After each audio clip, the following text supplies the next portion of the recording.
John 16, verse 13, however, when he, the Spirit of truth, is come, he will guide you into all truth, for he will not speak on his own authority, but whatever he hears he will speak, and he will tell you things to come. The Spirit would guide the disciples in the absence of Jesus. Jesus was preparing to leave, and as he was preparing to leave, he was going to give the authority to those who are his disciples. The truth would be shared through the Spirit. The Spirit would become the measurement of that truth. And then the Spirit would also utilize the same authority that Jesus used. And that is that while Jesus was on earth, his Father was the person who was his authority. He says when he rose from the dead that all authority in heaven and in earth had been given to him. And he sent them to go into all the world and preach the gospel.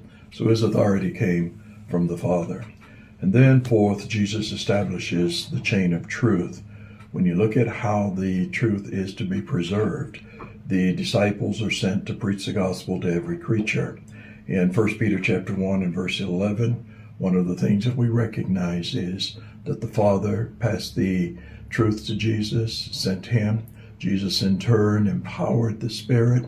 The Spirit in turn taught the truth and empowered the disciples with all that they needed to share the truth, and the disciples in turn were to share the truth with us. They ultimately wrote the Bible that we're able to understand those New Testament passages, and remember that holy men of God spake as they were guided by the Holy Spirit, 2 Peter chapter 1 and verse 20 and 21. So the Holy Spirit was given in order that they might have a comforter and that they would not be left alone.